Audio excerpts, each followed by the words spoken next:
Janbask Training. Learn and grow. So yeah, people, what will be there was that since it will be telling you about different Java, different aspects of Java. So it means data types, variable, interfaces, packages, polymorphism, OOPS concept. So all those things that were mentioned yesterday in the presentation will be visible to you from today onwards. So for the next 5 or 6 days, we'll be discussing all those topics that was mentioned yesterday in the presentation in detail. Okay, so most probably we'll be dealing with most of the practical programs. So that's the reason I wanted everyone's Eclipse up and running, because this is a theory part will be like now 20%, 80% will be practical. Oh, today we have to focus on these four concepts. So that's Java program structure, a sample Java program, comments in Java, and Java data types. Okay, we are done with this. Download Java JDK software installed, right? Set environment variables. We have set the environment variables like system variables. Download Eclipse IDE and extract. Now create Java. You know, automation is a never-ending concept. I thought that I learned Selenium, now I'm good. But now there are multiple things that I need to learn again and again. These days I'm working on a framework called as Karate framework. So that's like Japanese karate, like karate framework. So that's a framework that we use for API testing. So what I mean to say over here is that we won't, so since we have stepped into automation industry, so we would have to learn new and new tools each and every day. Now let me just start as per the slides. So for creating a new project, okay? So first of all, let's try and understand this whole screen. So this is an Eclipse window, okay? Eclipse window, right? But in Eclipse window, we have different perspective, different screens, okay? So this is a package explorer screen. Whenever we create a new package or new project, everything that is visible to us is visible over here, okay? At times it might happen that this screen might vanish for you, right? So now let's say this screen has vanished for me, like I crossed the screen. How to bring that screen back again? So whenever you need to bring any screen, right? So like any random screen that is there in the Eclipse, okay? Just go to Windows, Show View, okay? Let's say a Package Explorer. Over here, you'll be able to see multiple screens that you want to open up, right? So depending on whichever screen you need to open up, you could just go directly in Windows, then Show View and Package Explorer, okay? At times it would happen with you that by mistake you would close this window and you will be searching for this thing. So that's the way that we could open it, okay? I usually see at Package Explorer because Eclipse 8, because in technical terms we deal with packages, right? So that's the reason I said it Package Explorer, but yes, as per Eclipse terms, it's Project Explorer. So now, yeah, that was the window. Next thing that comes up is the most important screen that I would say is over here, problems. So usually whenever we create a new project, right, we have some errors that Java is not available, JDK is not set, Java home is not set, something or the other. So all those errors are being shown over here to the user. That's very important because we need to verify whether some errors are being shown to the user or not. Let's create a new project, create a Java project. So I could create a Java project for the very first time from here. Either I could right click over here. So it's not happening right. Okay, right click will happen once I have created one project, or either I could go from here, that's new Java project, or from file, new Java project. Okay, Java.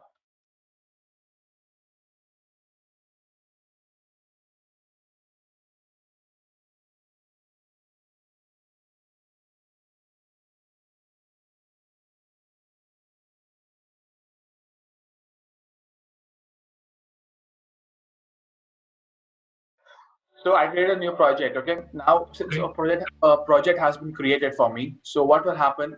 There's a blank container, a blank I could say a blank can, something or a blank box, right? But I have no entity in it. What I mean by entity, since in Java, to run any program, right, we should have some basic entities. First of all,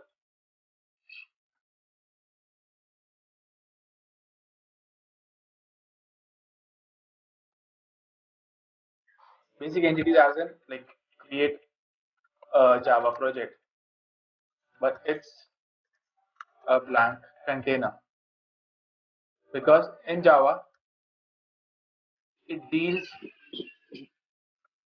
with class files, right? What is class file exactly? How does it get created? So like I'll need to right click on this project,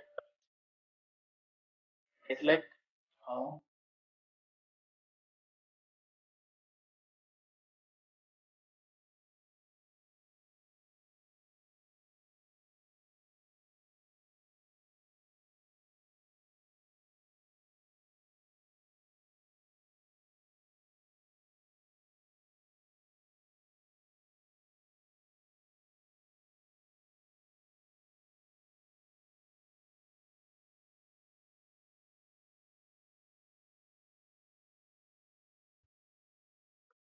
so since I was telling you about in Java, we need to interact with classes, right? Java means interacting with the class files in order to work.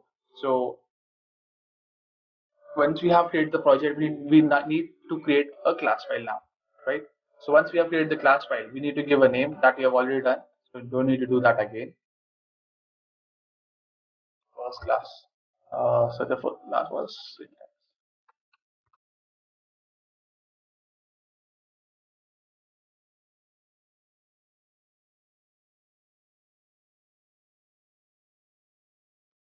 So I have this option down there that says me that if I could include public static void main string args. So I'll explain the meaning of this particular thing. So just try checking this box right now for a while for next few coming days. Like 5 to 6 days, we'll be checking up this checkbox. Okay.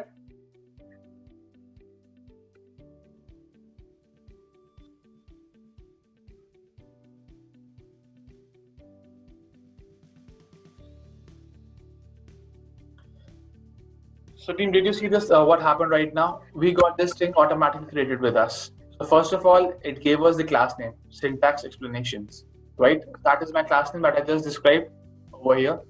So syntax explanation.java is my class name. And I have declared it as a class file. Okay. So let's see how do we need to work when we need to work with Java. First, create a class file, right? So, or what is a class? A class is a blueprint that contains some data types plus variables plus some methods. Class is nothing, it's a bunch of different elements. One is the data types, variables, and methods. So we'll be discussing what all are these three, but I'm just telling the basic concept right now. What is class? So class is a collection of these three data types, these three elements. So whenever we need to work in Java, right, we need to interact with different elements. So for example, if we need to perform an operation like a plus b, okay. So what's happening over here? 10 plus 20. So I'm trying to add these two values, which will return me 30. So what I'm trying to add to try to perform some action. So since I'm trying to perform some action, that's called variables out here. Okay. I'll be telling you detail once we come to variables. Next thing is data data types, right? That we'll be discussing in the coming part also. So what happens exactly is, let's say, do you know integer? Have you ever heard about integer, character, string? So they are different data types.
That's a thing that has been created for us that we can reuse again and again and again. Am I right?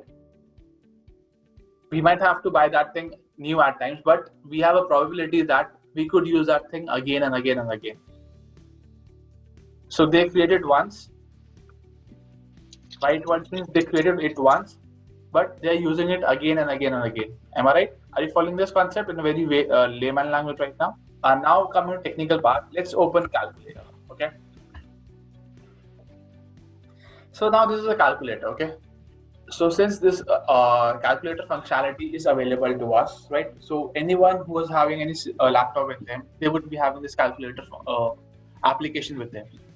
So do you think they must have written that someone is sitting back in the background of that someone is sitting in the background of my laptop and writing and adding the elements manually?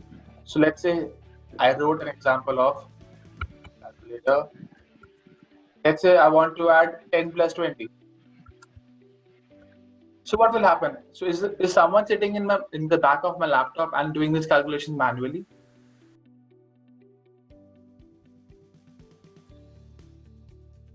So there is some code that is written automatically. So that code would be like whenever user needs to add. Okay. So it has two criteria. First of all, it needs to provide at least two values. At least two values need to be there. Then he should use this function. Add function should be used in order to tell that we want to add. Okay. So in the backend, what would be happening? So there would be a method called as add, that will take two values, integer a, integer b, and in that it will be adding the values a plus b.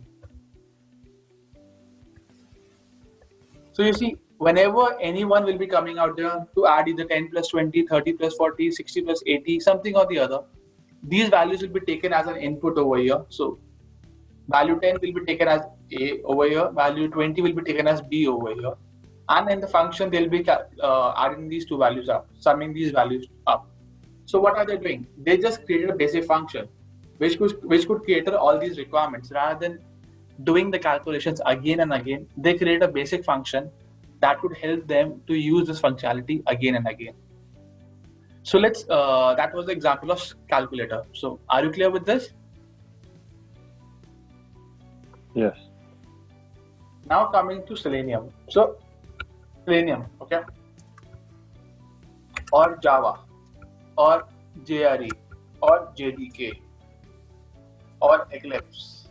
So all these software also, what are we doing with them? No one is creating them again and again, right? They're just updating it, right? But it's already created. We all could use them whenever we want to feel like.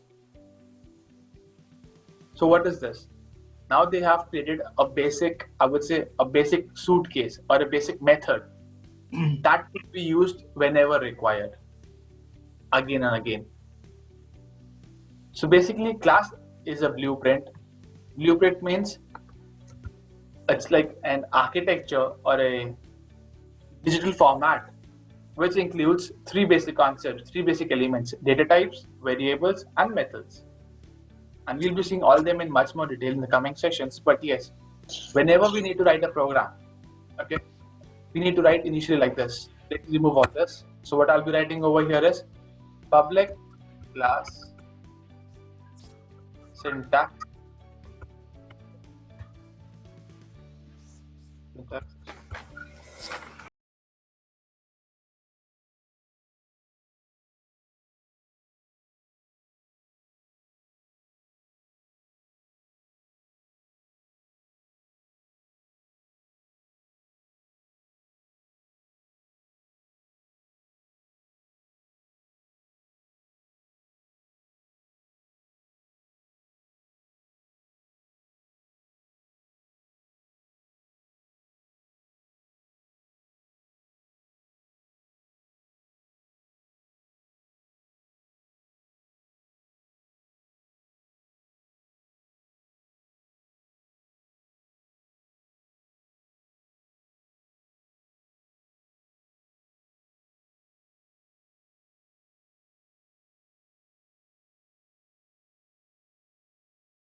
Yeah, so team, what is happening now? Now we have defined a blueprint, okay?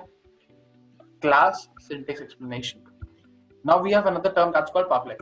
What does public means? Public is that this class could be accessed by anyone. So let's say example. So calculator, right? So calculator is an application that's residing in your laptop or a mobile, right? So that application could be accessed by anyone. Is public. Public means that is easily accessible to general public. They don't have any restrictions. They don't have any authorizations. Okay, because there are different things that we'll be discussing, like public, private. We have different terminologies that will be used further on going further. But right now, we just try to understand public. Public is something that is having access to general public. They don't need any restrictions. Okay. So usually, whenever we try to work on a class, we try to declare the class as public. Now, next thing is, since now we have defined class over here, next thing that we need to work upon is our main. So any code to start, okay, any Java code,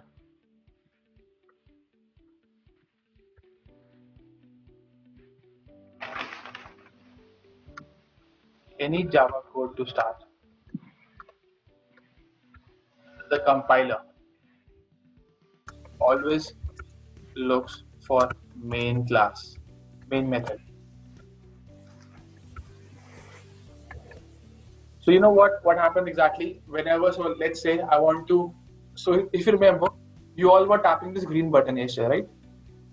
Run.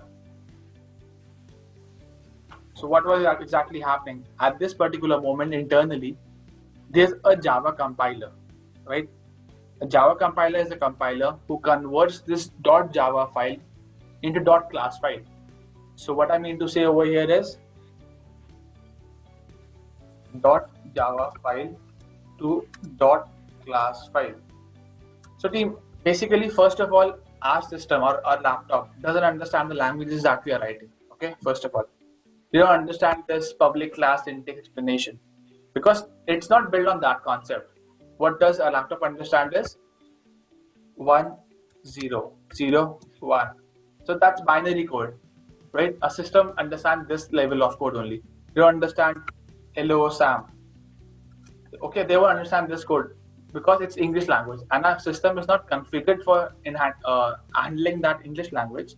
So what our system needs to do is, before our system compiles or system processes that information, we need to convert that line of code into .class file, and that function is done by Java compiler.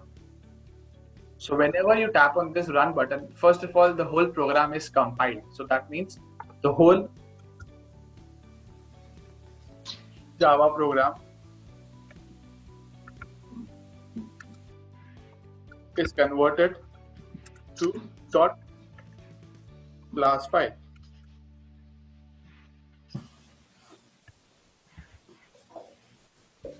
Are you getting it? Because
computer language only. It's very difficult for us to understand. Okay, so that's usually understood by the system.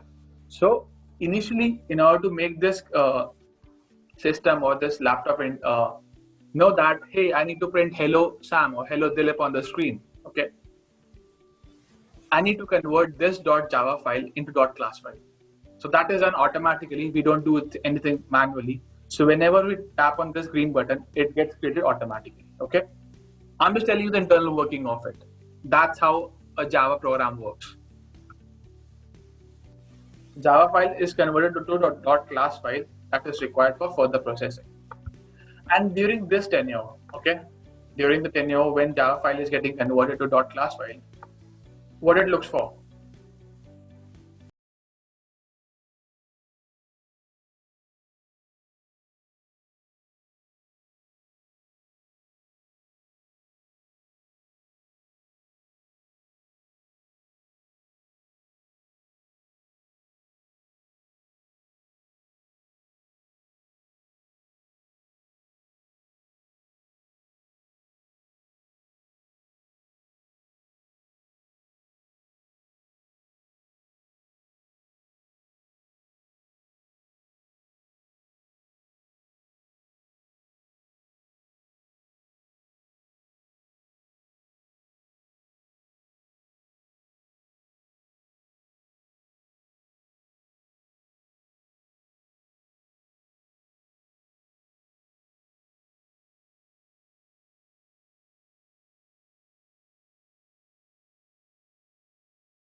So team, there's a concept that will be coming later on. That's called OOPS concept.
So what is Principal exactly doing over here? Principal is trying to convey his messages to all the people around him by his subordinates.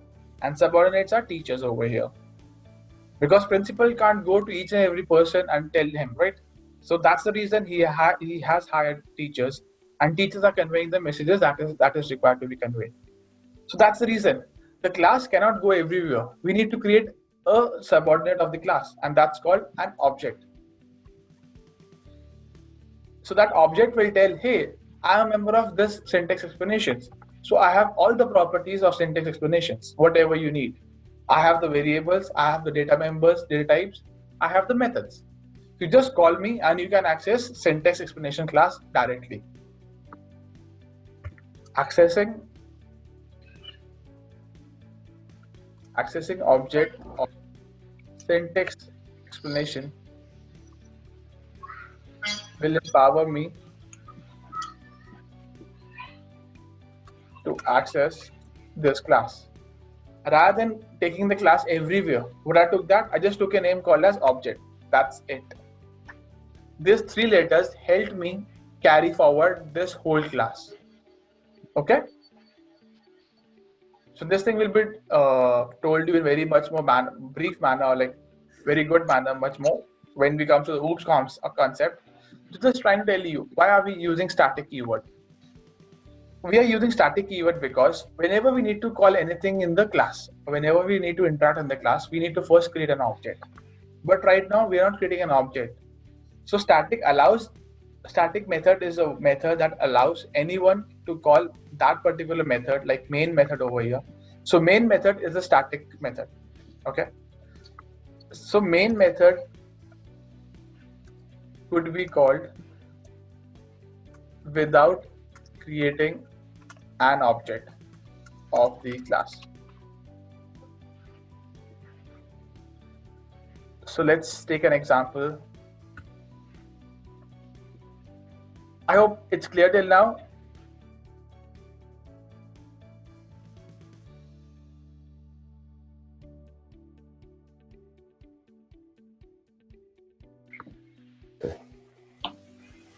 So let's take an example. So I was telling you about calculator, right?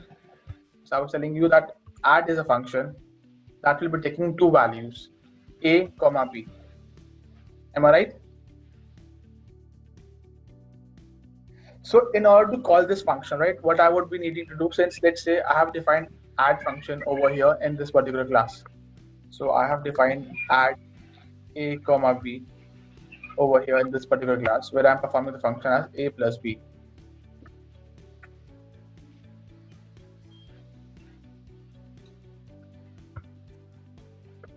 So what I'm doing over here is I'm trying to add two values and underneath I'm calling a plus b as a result, right? So I can't use add function directly anywhere I want to. I need to give reference of this class. Hey, this add function resides in this particular class. I need to call this particular function. So what this means? What that means? This means I need to create an object first of all of this particular class. So object is created like this. I'll just tell you give example right now. Syntax explanation object equals to new syntax explanation.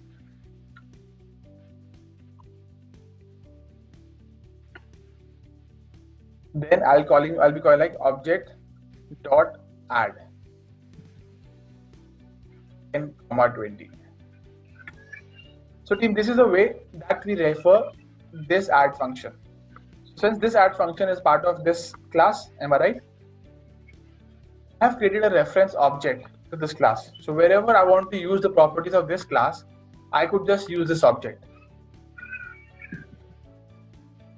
So I have called use this object to call this particular method. Okay. Right now, since we are using static keyword. These are all called keywords. Whichever is coming in pink color, that purple color, these are all keywords of Java. Okay. So since we are using static keyword, we don't need to define or create any object of the class. If you remember, when you were writing system.out.println yesterday, it was working directly for you, right? You didn't create any objects.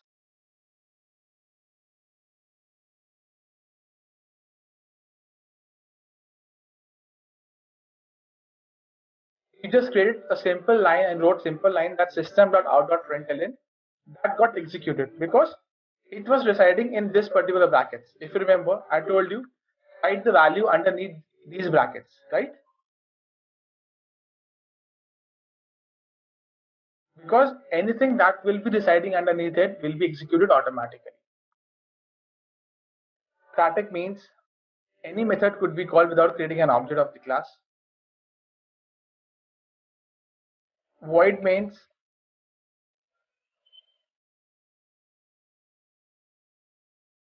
so there are some return types. Return type means whenever I'll call a function add, right? So what will it give me?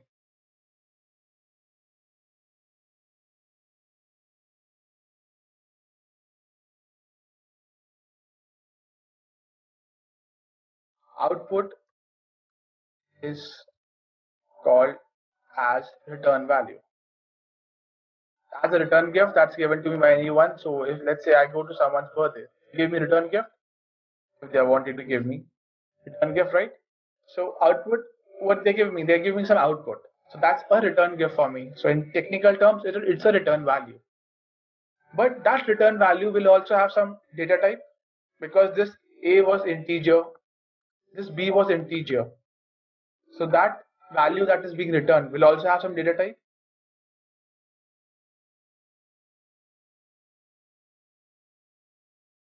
So it will be an integer value as return type.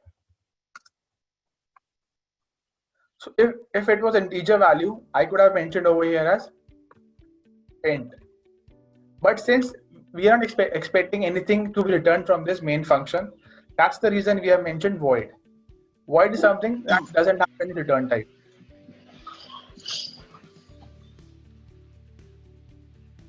Now is the main method. So whenever we tap on green button, the compiler looks for this main keyword.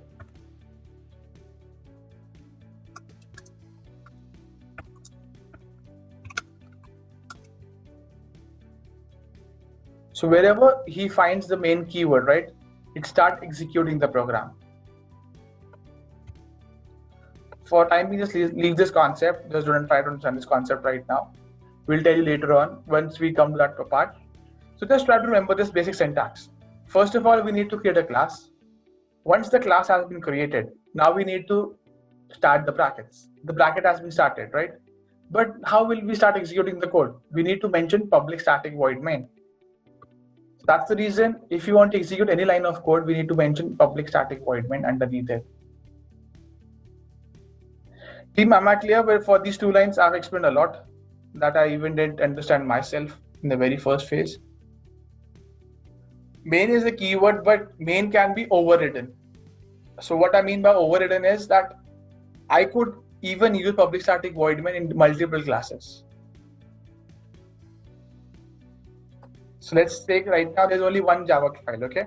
There might be 10 Java files. I could even use it there in multiple Java files. It won't create a problem for me. You see this thing?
on the internet also, because even when I was learning Java in my university time, so this was the basic definition that stuck in my mind, So that's the basic definition of a class file.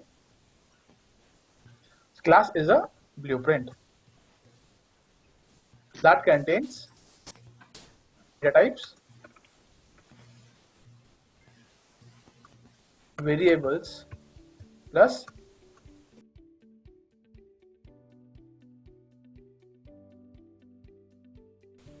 right. So first of all, we need to create a class. Once we have created the class, then we need to open brackets. Open the two brackets, okay? So whenever bracket gets opened, right, we need to even close that bracket. If you just see this thing over here, a bracket was here for me. So when I just double click on this area, you see the whole area gets highlighted for me. That's coming underneath there. When I double click this area, the whole area is getting highlighted for me. Because every open bracket needs a closing bracket. Okay, just keep in mind. So first, this was the parent bracket under class. Okay. Then I started another bracket for main class, for main method. So first of all, I closed the bracket for the main method, then I closed the bracket for the class. So you all could observe this right now in your screen also. You must be having total 4 brackets on the screen. Am I right? Okay. And that follows the hierarchy. Is coming last. That you close first. So this is coming last. So it's like I'll try to explain the structure. Give me a second. Bracket 1. Then we start bracket 2.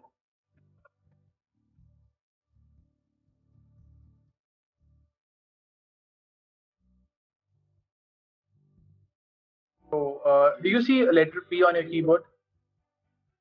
This is the same bracket that we could type. So how should we type that bracket? Just press shift and that particular line.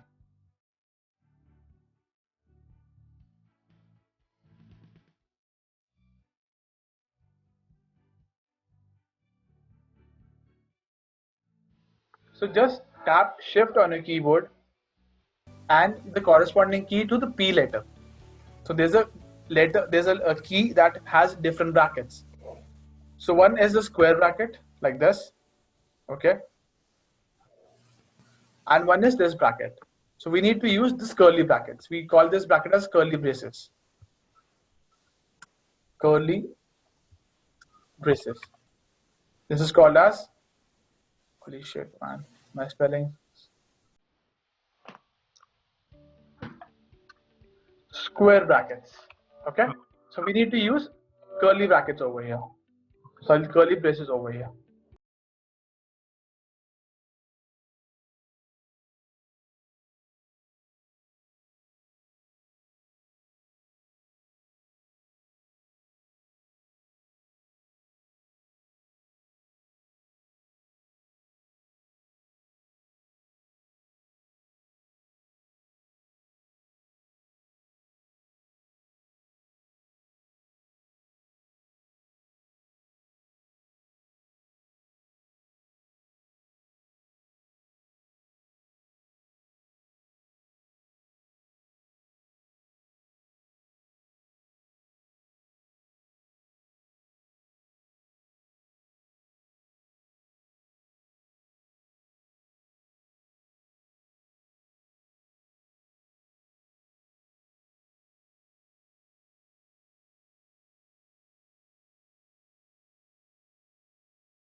Let's take an example. Let's say I was in a company and I developed a method add functionality for a calculator, right? And I left the company, but I wrote some comments. Hey, this method helps in adding 2 numbers. So whenever some other person comes in place of me, when he'll read this note, this particular comment, he'll be able to understand what this particular method does. Rather than understanding the whole functionality, rather than running the whole program, he'll just read this particular line and get to know what exactly this method is doing. Just like this. So it means that's a comment, and that will be neglected by the compiler. Okay. So team, this was the second part, that was comments. Thanks you asked. So we covered one more part, comment section. So there's multiple ways of giving comment, right? So if you see, there's another way that I'm using asterisk also over here.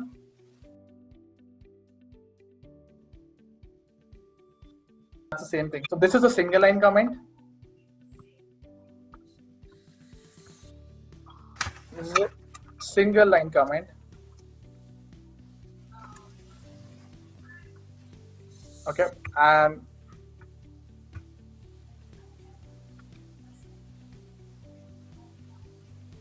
this is a multi-line comment. What I mean to say over here is, if I just type anything over here, just see, I'm tapping enter, right? Tapping enter right now. What it's take? Let's take example. So I'm using this single line comment right now, okay? And I type enter. So it doesn't take the next line as comment for me. It starts writing normal code. That's not in green color, right? But when I use this kind of comments over here, that's multi-line comment. It doesn't matter wherever I'm typing. If I type enter also, it takes another comment. So that's called a multi-line comment. On a keyboard, just focus on a keyboard right now. Just type your name. So before doing anything, just type your name on your screen right now. I type my name TJ over here, okay? Okay, just highlight the whole name. Can you highlight it like this?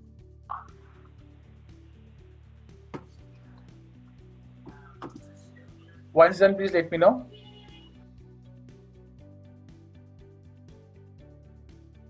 Just focus on a keyboard. Use Control. So you have to press all the keys simultaneously, okay? Press Control key, then Shift key, and the key that's the backslash key. The key that is down there under question mark on screen. Team, you're making me do things that I don't want to do. So this is Control key, okay? Are you able to see my screen, right? Control Shift. Then Shift key, then this key. This is called backslash.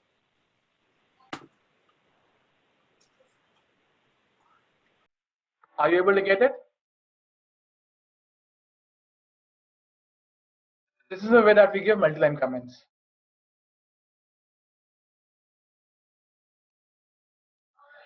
So yeah, that was it. Now coming back, press Control first. Keep the Control pressed. Shift, then the backslash. Control Shift backslash. Hey.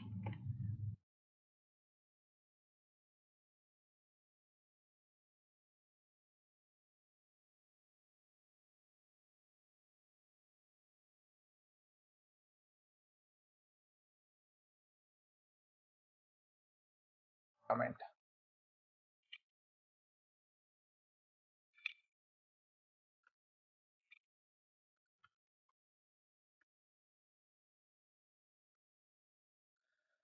Okay, team. So yes, now we understood what is main and what is class, and even we understood another concept that's called backslash. Sorry, comments, right? And why do we use comments?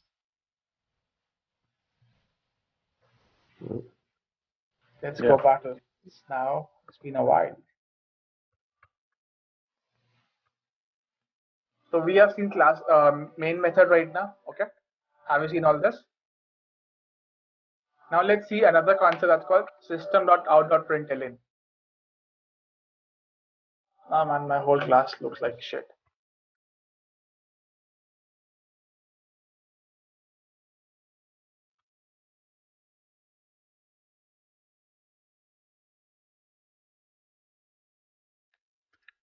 So you all know the shortcut, right? That I told you yesterday.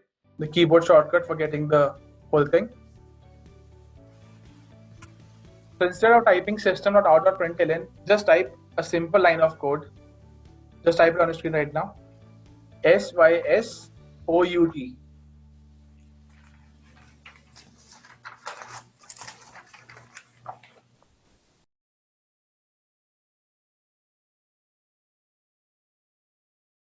And after writing this, tap Control plus space bar simultaneously. Control plus space bar. Tap Control and space bar.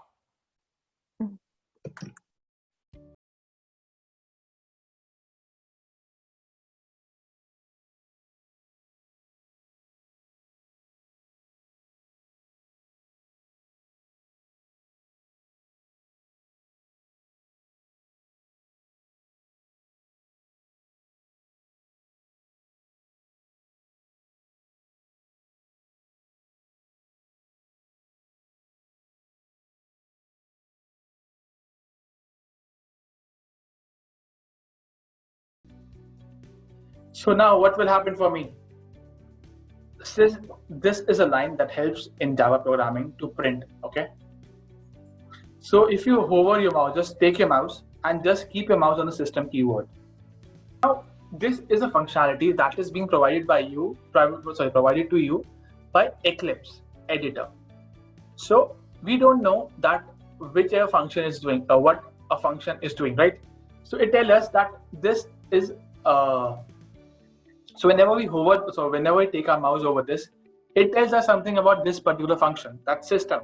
System keyword, system class contains several useful class fields and methods. It cannot be instantiated. So it tells us about each and everything. So when I take my mouse to keep on out also, it will tell me something again.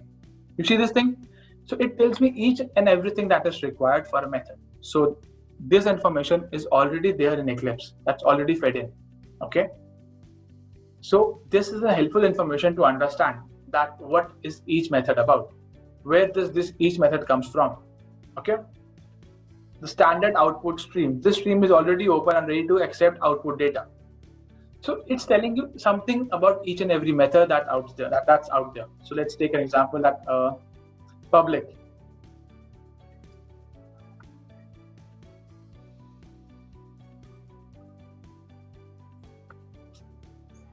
Myself coming for me. So yeah, basically this function's method usually works, not the public static void main. So even println, if I keep my mouse over here, tells me that this is a statement that prints a string and then terminates the line.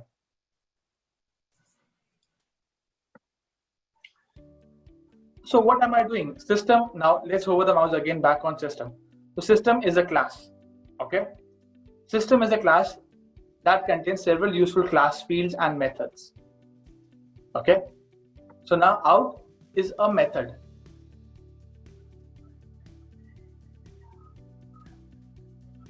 And again, println is a method. So whenever we use different operators or different dot operators, we are calling different sub methods. So system is a class that has various methods defined underneath it. Then we use a class, a subclass that's called out, that's defined under system. So you see this concept, java.lang.system.out. So this is nothing, this is some packages. What I mean by packages is,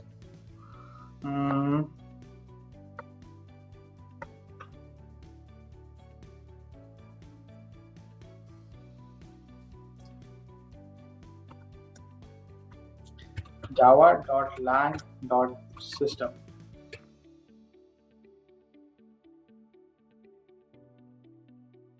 .system.out.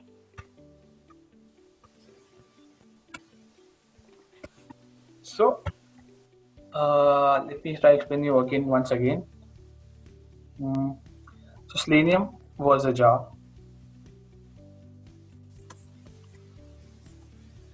If downloaded,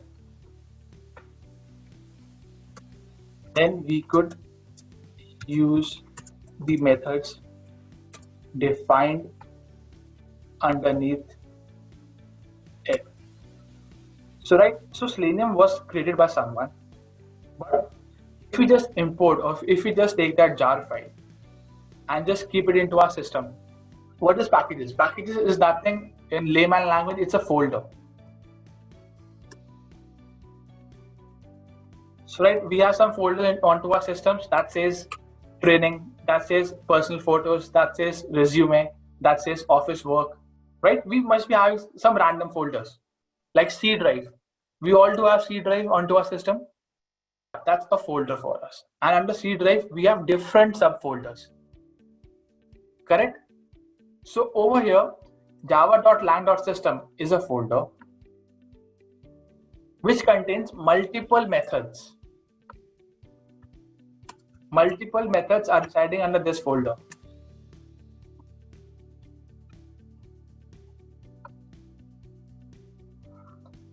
So system is a java.lang.system is a package that contains multiple methods. So whosoever uses this keyword or whosoever uses this package, he is given an option. Hey, you could use all our methods if you want to.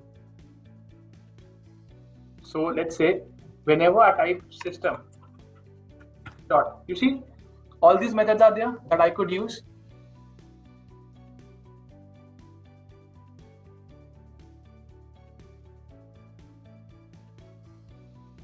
So system is a folder for me in which all these subfolders are created.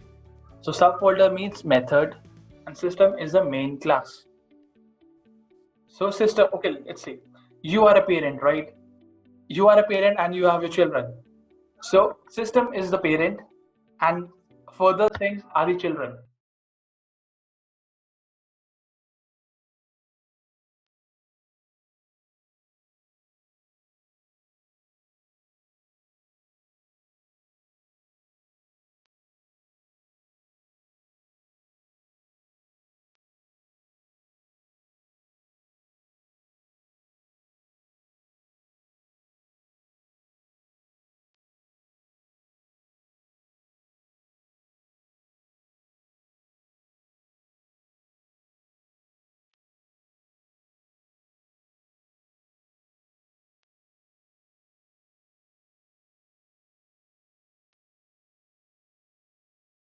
That's telling that it is a class. System is a class to us.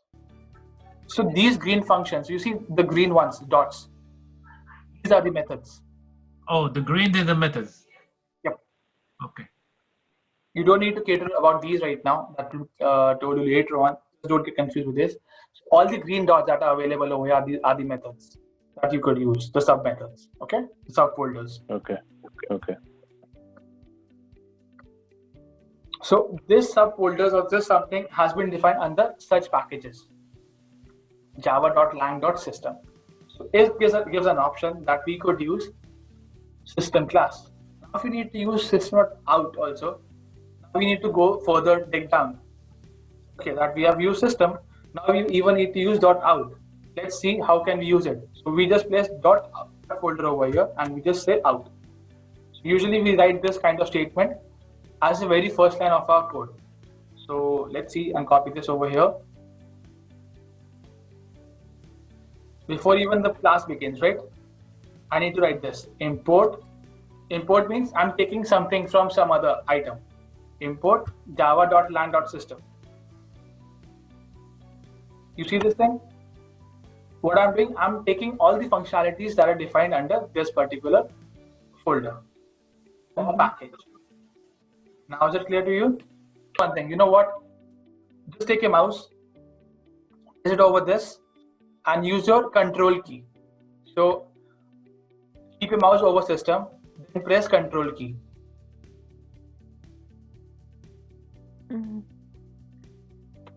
Are you getting this thing? Open declaration. Open this.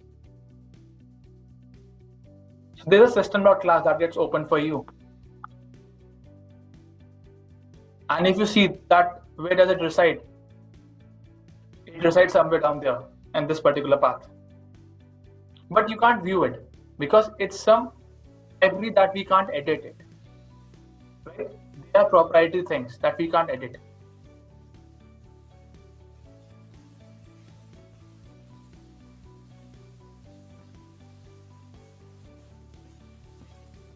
So whenever you want to see whether they define everything, so all those things that are coming in purple color for you, they are already defined in the JRE or JDK that you are using. Okay.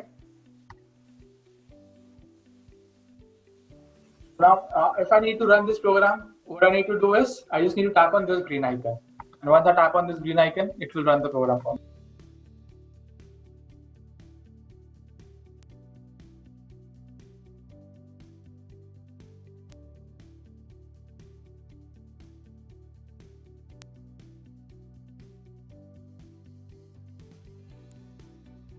Yeah, let's say if I write like this. Okay, if I write like this in between. If I write like this in between. Are you getting what I'm trying to do over here? I'm just trying to paste these lines of code in between the comments. This thing? Yes. TJ1, let's say TJ2 to separate all the statements, okay? TJ3, TJ4, TJ5, okay?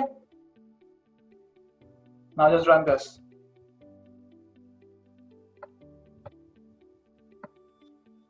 You see? The line that are not in green color will be executed. So whichever line is in green color, it will not be executed, it will be skipped.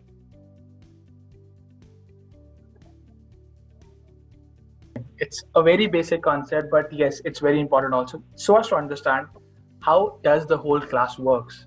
Because if we don't know how the whole class works, it will be difficult for us to place different line of code under different sections. So we won't be knowing when to place code under main method under these brackets and when to place code under these brackets. Okay, that's the reason we need to understand. I don't know what happened. That's that I've seen.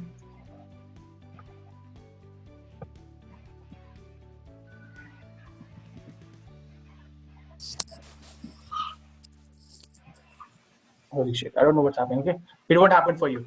So just create this in your class. Okay, so create another Java file for yourself, everyone. So team, now we'll be learning different data types. Okay, let's see. There are two types of data types. That's called, one is called primitive data types, and another one is called reference data types or non-primitive data types. So I think we'll be discussing only primitive right now. The reference one will be coming later on in coming sessions because that's some different topic. Okay. So let's see what are data types.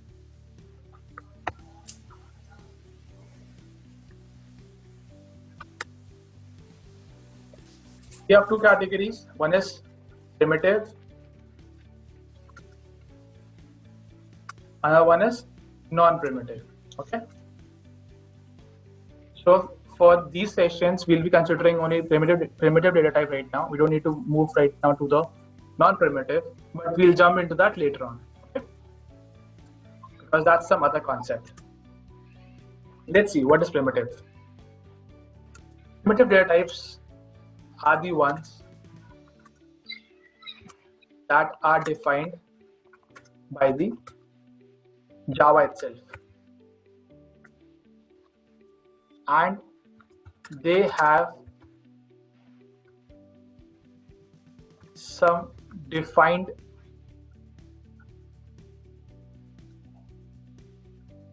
function, I would say defined features like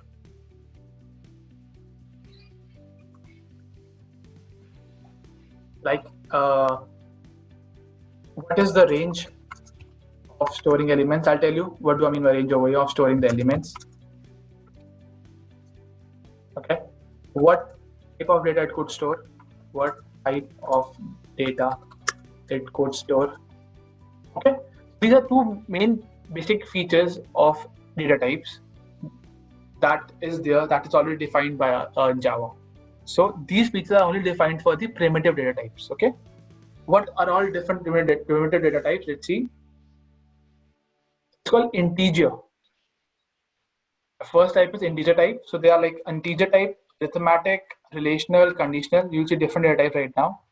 Let's focus one by one. So you don't need to focus on main categories, but yes, for main interviews, you might need to focus on categories. They might even ask you different categories of data types. So first is the integer data type. Okay. First is that byte. We could declare any variable by the name as byte. Okay, it stores the element in terms of bits. Bits means, if you remember this thing, I was telling you about this concept, right? 1001. Where was it? Where was it?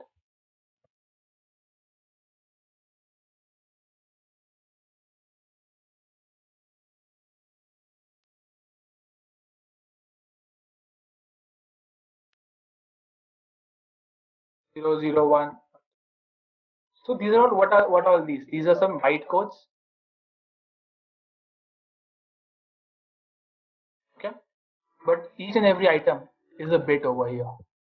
Okay, it's a bit. Byte is the main entity, but every single item is a bit. Single item is a bit. Single item is a bit. Okay. You don't need to go into that deep detail, but I'm just telling you for your references. So now we have different data types that we could use for declaring our data. Basically, we use data types to declare our data. Because let's say we want to store a value 10, right? We couldn't write like this. If I write like this, it will give me an error. You say this thing, assign some type of value. Like if I write a equals to 10 also, it will still give me an error. Why? Because I have not defined a variable. What it just says cannot be resolved to a variable because I need to assign some value, some data type. If I write int over here, it works fine for me. It tells me that there's a variable called a, which is of type integer, and it's holding a value 10.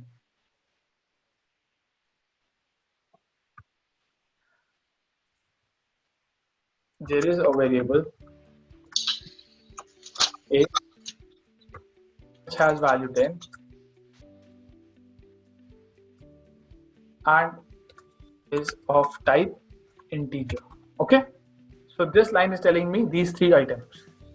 I will get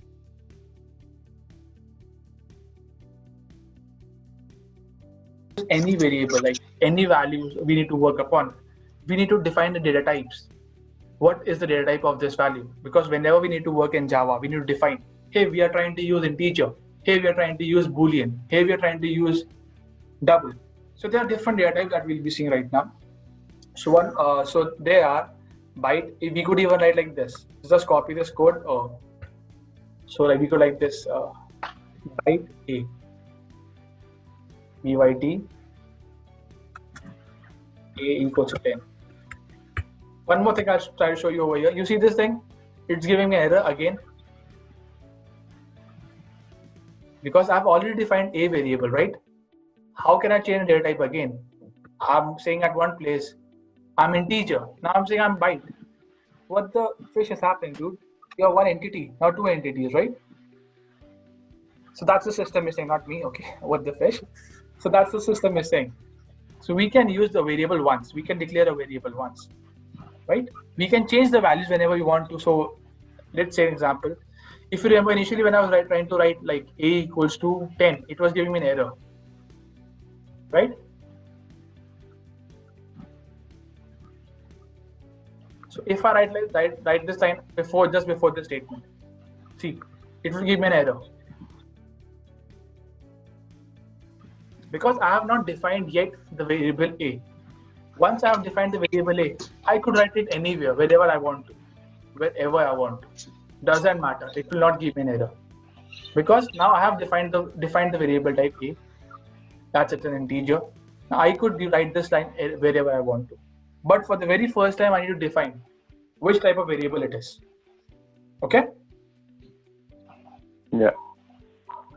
So if I would have been working like this, like say let's say b equals to not bc equals to 20, d equals to 30. So you see this thing? I'm defining each and everything in one single line. So what does it mean? These all variables are of type integer. So a is holding value 10, c is holding value 20, d is holding value 30. And you had to use comma and separating them? Because what you are doing, you are writing integer only once. Telling that these all variables are of type similar type. We could even write like this if you want to, but we have to use semicolon then we have to write integer again, integer c. Instead of comma, then we have to write semicolon again, integer d. Okay. But that's the way that we try to optimize the code. Just write it once and use it. Mm-hmm. So byte, short, integer, long. These are all different data types that we could use, and it tells us what is the range. What's the range that they could hold. So byte is the smallest and long is the biggest one. Okay. So just write this in a similar manner. You could write over here short var equals to 30. So everything that you're being shown over here, you could just write the similar thing over here and just try using it. Okay. So these were all integer data types right now. Basically from this, we use integer. And for declaring an integer, we need to use a shorthand notation that's called int. Okay? That we just did over here. Int, right?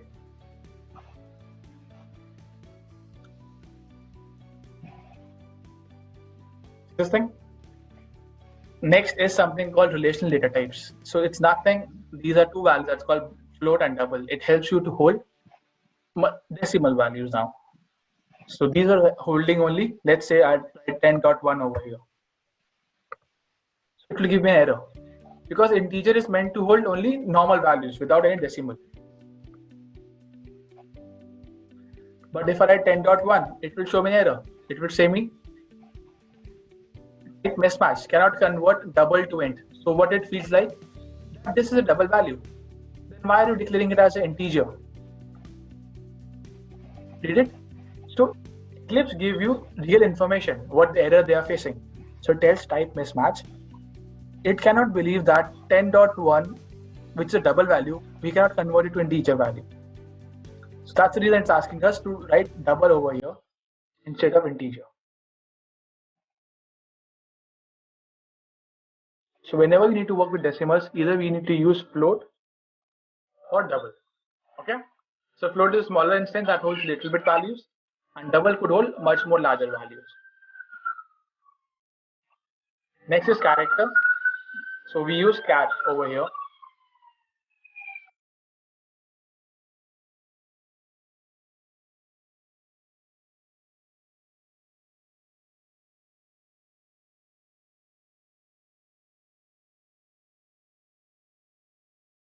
Right, char name equals to tj. But it's giving me error. Why? I'm trying to write two letters over here. If I would have written only one letter, it would work for me. So char is the data type that would hold one letter at a time. Okay? Working with only one letter at a time, we need to use char. There's another entity that's called string that will work, that we'll see on primitive. Okay? That could hold the whole word. Name 1 equals to tj.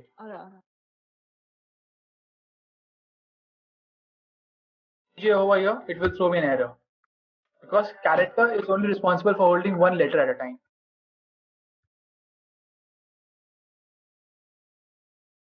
So I think that was char. And next thing is conditional. Conditional is something like Boolean value. So what do I mean by Boolean? So you remember there was a decision table that we were working upon: true, false, false, true. These values. Yeah. Whenever a result is being returned as true or false, or whenever we are keeping some variable value as true or false, we need to use that Boolean. Boolean variable name, var name equals to true. So it means variable name value is equals to true right now. So whenever we use Boolean, it means either the value could be having a true value or a value as false. Rather than value 10, 30, letter T or something or the other of decimal values, it can only hold true or false value. Okay? So team, these were the basic data types that I could explain to you all. So I would request you all, since you have long weekend, I just mentioned, just try practicing these data types. That would be good for you all.